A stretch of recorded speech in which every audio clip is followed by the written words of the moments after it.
Bonjour. Aujourd'hui, je vous propose de continuer la visite de ma ville dans Minecraft et on va voir plusieurs types de bâtiments.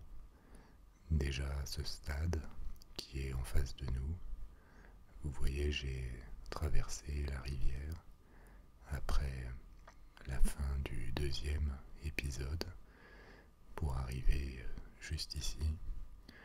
Je vais vous montrer aussi quelques gratte-ciel, le quartier industriel, un bateau. Mais on va commencer par ce grand stade, inspiré de l'Antiquité, de films comme Ben-Hur et des plans des hippodromes qui existaient en Grèce ou à Rome, mais qu'on a essayé de construire sur une échelle un peu monumentale et fantastique. Donc on accède au stade ou à l'hippodrome par cette porte d'un style néoclassique qu'on a déjà vu plusieurs fois. Et on arrive devant ce grand stade de forme ovale avec un terre-plein au milieu et de grandes statues. Vous voyez que je vais vous montrer en vue aérienne. L'idée est de faire quelque chose de monumental. Ça met un peu de temps à charger. Et ce qui est amusant ici notamment, c'est tout le calcul pour obtenir cette forme arrondie, régulière. Le stade est en partie creusé dans la montagne pour avoir cette forme ovale. Et il y a plusieurs aigles, comme celui-ci par exemple, ou celui qu'on voyait à l'entrée. Et comme sur la plupart des bâtiments de la ville, pas mal d'ornementation, en général néoclassique, comme ces fausses entrées de temples, vous voyez ici. Et donc au milieu, pour l'aspect spectaculaire, ces grandes statues. On va remettre un peu de beau temps. Alors vous m'avez, certains d'entre vous, demandé comment faire des bâtiments qui ont ce genre d'allure.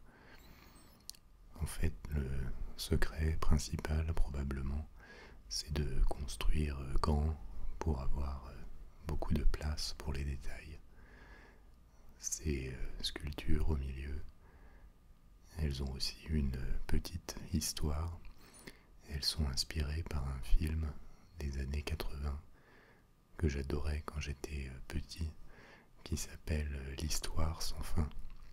Et dans l'Histoire sans fin, il y a une sorte d'oracle qui se présente sous cette forme avec comme un sphinx qui a des ailes recourbées. Donc là on fait un petit tour de stade et je vais vous montrer également d'autres détails décoratifs, comme par exemple ces chars qui sont en haut des pylônes à l'entrée, qui sont des chars de course ou de guerre tirés par des chevaux avec des ailes, et que volontairement on a fait asymétrique pour donner un peu de dynamisme à l'architecture. Ça c'est un autre aigle, l'aigle à deux têtes qui était le symbole de la Russie à l'époque impériale, et c'est cet emblème qui a servi de modèle. dans un quartier plus moderne, qui garde un côté un peu rétro, mais avec des grands immeubles. Je vous montre un des dirigeables qui survole la ville. Il y en a plusieurs de différentes couleurs. Vous voyez une cabine en verre et faite avec de la laine et les sièges à l'intérieur. Donc là on arrive dans le quartier où se situent les bâtiments probablement les plus hauts de toute la ville. Un autre petit conseil, si vous voulez faire un feu qui a l'air un peu grand comme ça, vous faites une pyramide avec les pierres qui brûlent éternellement, je ne sais plus comment elle s'appelle. Mais quand vous mettez le feu, ça permet d'obtenir une flamme en forme de pyramide. Alors là, je vais vous montrer après ce premier bâtiment, mais on fait un tour autour de ma statue préférée, je crois. J'avais essayé de faire des lions ailés qui ressemblent plutôt à des chats en fait, mais j'aime quand même pas mal le résultat, même si je les trouve un petit peu trop petits par rapport à la taille de l'immeuble, puisqu'il y en a deux en fait, un à chaque extrémité de ce grand édifice, qui est une sorte de mélange entre un gratte-ciel et un pont,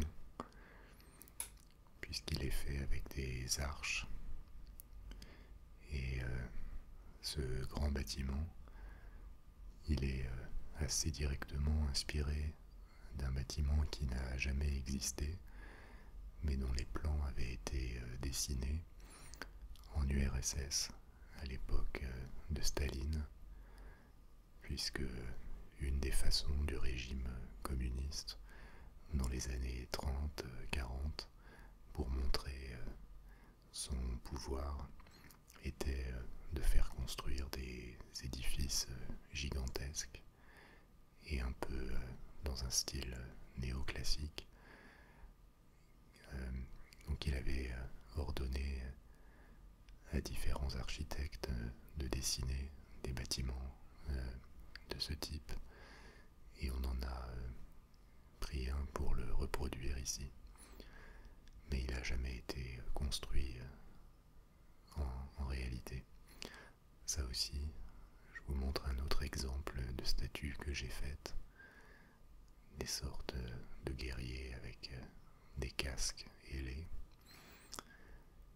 et qui servent à décorer un autre bâtiment soviétique qui est l'université de Moscou. Celui-là, il existe, même si la version qu'on a ici a été revisitée. C'est aussi moi qui ai fait ce bâtiment, et il y a beaucoup plus d'ornementation et de détails rajoutés, mais la forme est restée la même. Ça, c'est un autre bâtiment inspiré d'un bâtiment réel. C'est inspiré du quartier général des services secrets anglais, le MI6, qui est à Londres. Un bâtiment très récent, il a été construit, je crois, dans les années 90. On le voit dans certains James Bond récents. Mais là, on l'a redécoré avec des arbres et un style de bâtiment religieux. Alors vous avez aussi quelques gratte-ciel qui sont inspirés de ces gratte-ciel en style gothique des années 20 ou des années 30. Je vous montre pas tout parce que sinon on n'aura pas le temps de voir d'autres choses.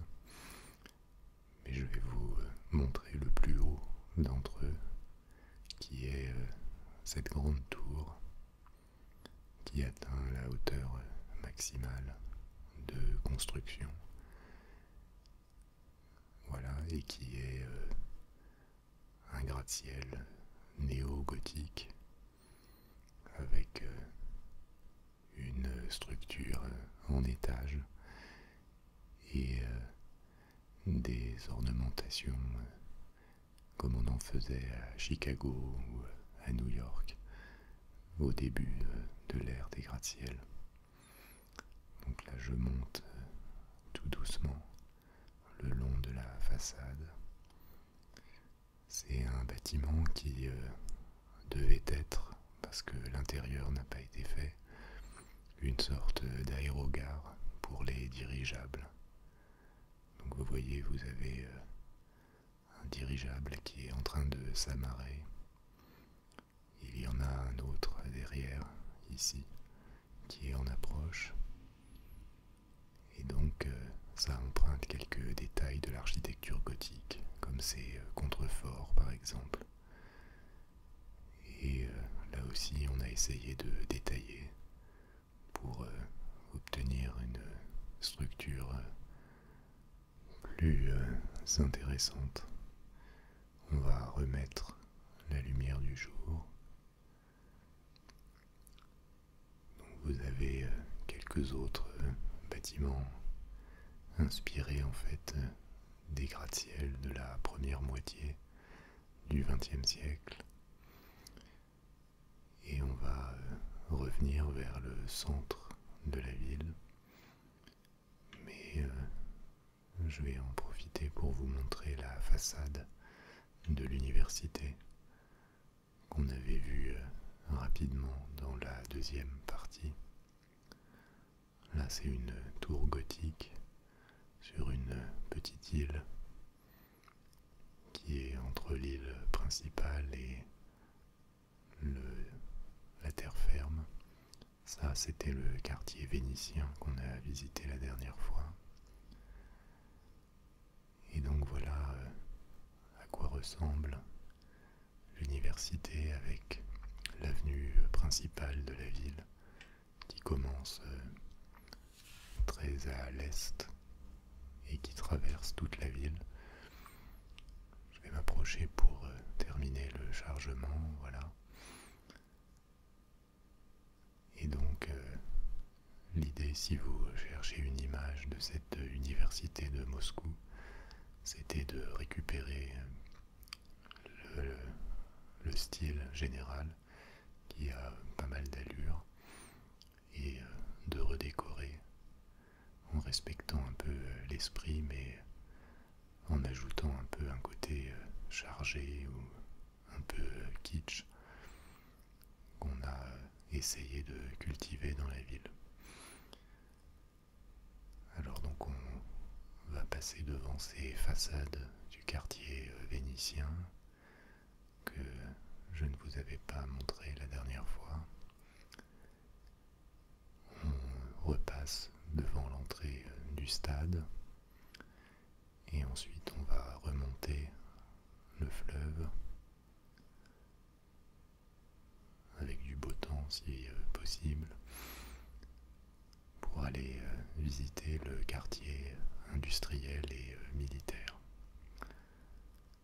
Il est entouré par une grande muraille qui commence au niveau de cette tour à droite. Il y a aussi un bateau de guerre, une sorte de croiseur ou de destroyer qui est amarré ici devant le musée de la guerre à gauche qu'on a également visité la dernière fois. Et donc c'est en passant sous cette porte monumentale devant une avenue qui conduit à la place centrale qu'on entre dans la zone industrielle. Alors là on va voir quelques usines qui sont inspirées des usines qu'on construisait au 19e ou au début du 20e siècle, notamment en Grande-Bretagne avec la révolution industrielle. Donc elles sont en briques pour une grande partie. Il y a plusieurs cheminées, tout n'est pas terminé, vous allez voir. Mais dans cette partie-là, il y a certains détails, comme cette grue qui est montée sur des rails. Et là, on va rentrer dans une première usine dont l'intérieur est à peine fait. C'est moi qui avais fait ce bâtiment. Et donc l'intérieur n'est pas du tout terminé. Mais il y a une chaîne de production d'acier. Donc vous avez un haut fourneau et le métal liquide tombe dans ces sortes de godets qui sont sur une chaîne de production. Le métal est transporté le long de la chaîne et il est versé dans ce réservoir ici où il reçoit d'autres ingrédients, des produits chimiques, et ensuite il ressort par le bas du fourneau où il est laminé, écrasé par des presses et ensuite refroidi. Je connais rien au processus de fabrication de l'acier, hein. Tout ça est complètement imaginé. Donc il est refroidi avec de l'eau et il sort sous forme solide avant un dernier coup de presse. Vous voyez le mélange du métal et de l'eau froide. On va aller visiter l'usine voisine. Celle-là, c'est pas moi qui l'ai faite, qui est une chaîne de montage de tanks.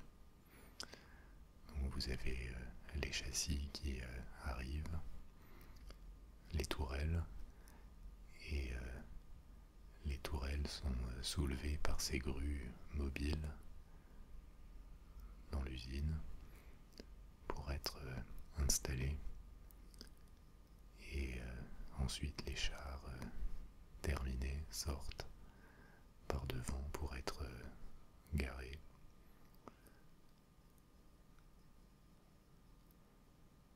Alors après on arrive dans une partie qui est qui est largement pas terminée. Ici vous avez une forteresse qui a été commencée mais jamais terminée, devant un quartier qui devait être médiéval, mais il n'y a pas grand chose. Donc ça c'était supposé être l'entrée. Maintenant il manque à peu près l'essentiel du bâtiment derrière. Et on va arriver dans une autre forteresse, un peu plus avancée, qui elle est creusée dans la montagne. Alors il y a plusieurs entrées, défendues par des tourelles avec des canons qui sortent. Et ça c'est une entrée secondaire, avec un grand canon sur rail. Ça c'est l'entrée principale, donc qui est plus haute, et là aussi dans ce style un peu néoclassique, baroque, industriel, qu'on a utilisé ailleurs. Donc elle est surmontée par un grand dôme. Là mon idée c'était de faire plusieurs dômes comme celui-ci, de différentes tailles, pour faire quelque chose qui rappelle un peu le repère de Jabba the Hutt dans la guerre des étoiles. Mais ça n'a pas été terminé. Et vous avez une statue d'aigle, encore un, qui est perché sur le drapeau de la ville. Ce drapeau blanc, bleu, blanc, c'est celui qu'on voit un peu partout. C'est l'emblème de la ville. Là encore une autre entrée de cette même forteresse. À l'intérieur, tout communique, qui est un garage ou un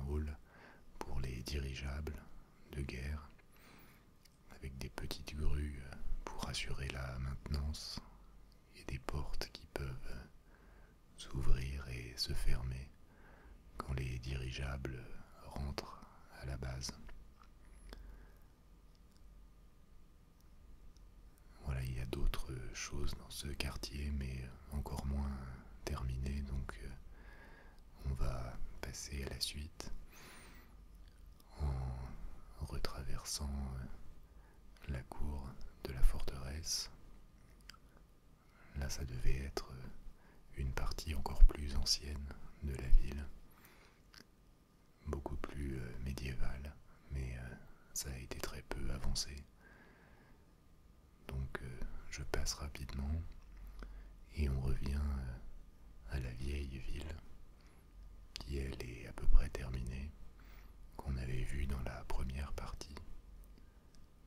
Et si vous vous souvenez, qui était en bonne partie inspirée par Bruxelles et la Belgique, le nord de la France, les Pays-Bas, d'où le petit drapeau belge qui est ici. Donc toute cette partie-là, on l'a déjà visitée dans la première vidéo, avec ce musée qui était le premier bâtiment qu'on ait visité. Là encore, on va remettre le jour. Ça à droite, c'est le palais d'hiver, inspiré du palais de justice de Bruxelles. Et on va aller vers la mer pour voir le phare et le grand bateau du XVIIe siècle qu'on a construit. Il est censé être assez impressionnant. Et je précise qu'il ne s'agit pas de cette barque. On arrive là au phare, qui est inspiré très librement des dessins du phare d'Alexandrie.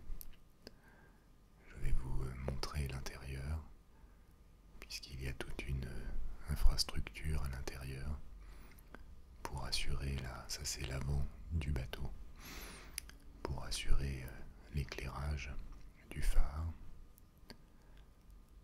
Là vous avez une grande statue qui salue les navires qui arrivent dans la ville. Donc en entrant dans le phare, vous avez des escaliers en colimaçon, un système de poulies pour monter du bois jusqu'en haut du phare, et à l'intérieur donc toute une structure en bois qui soutient le bâtiment. Et en montant encore plus, on va arriver sous la coupole du bâtiment et on va ressortir tout en haut, à côté du feu qui guide les navires et leur évite de s'écraser sur la côte. Donc voilà la lumière, le feu du phare. Je vais vous montrer aussi le détail de près de ces colonnes. Vous voyez avec cette structure en L qui permet de suggérer la forme circulaire, ce qui est toujours un peu compliqué dans Minecraft. Et voilà l'apparence générale du phare. Donc passons pour terminer au bateau. Alors ce bateau, c'est une reproduction d'un bateau français de la fin du XVIIe siècle qui s'appelait le Soleil Royal. C'est un bateau assez célèbre parce qu'il était magnifiquement décoré et il était le navire amiral de la marine royale de Louis XIV. En fait, il y a eu plusieurs bâtiments qui se sont appelés Soleil Royal, mais celui-là est la reproduction du plus célèbre qui a coulé, je ne sais plus exactement en quelle année, mais à la fin XVIIe ou au début du XVIIIe, au large de la Bretagne, et qui était célèbre pour être d'une part très grand et puissant, mais aussi décoré avec de l'or, une couleur bleutée à l'extérieur. Et donc là, vous avez une reproduction qui n'est pas parfaitement fidèle à l'intérieur, mais des canons, des différents ponts. Il y a en dessous de nos pieds là plusieurs niveaux dans les cales. Et j'en profite pour vous montrer aussi les voiles. Vous voyez que là, pour faire des bateaux, surtout à voile, il faut renoncer à la symétrie, sinon ça va avoir l'air très figé. Et ne pas hésiter à donner des formes. C'est la même chose d'ailleurs pour les drapeaux. Vous voyez que ce genre de drapeau, c'est facile à faire et beaucoup plus joli que des rectangles. Et pour terminer, un petit œil à la poupe, à l'arrière du bateau. Alors évidemment c'est assez grossier, mais les blocs d'or représentent toute cette décoration. Voilà, on a à peu près fait le tour de ce que je voulais vous montrer dans cette ville. Ça a pris plus d'1 heure et demie, j'ai l'impression. Mais en tout cas, j'espère que ça vous a plu, intéressé, donné des idées. Et qu'on se retrouvera bientôt pour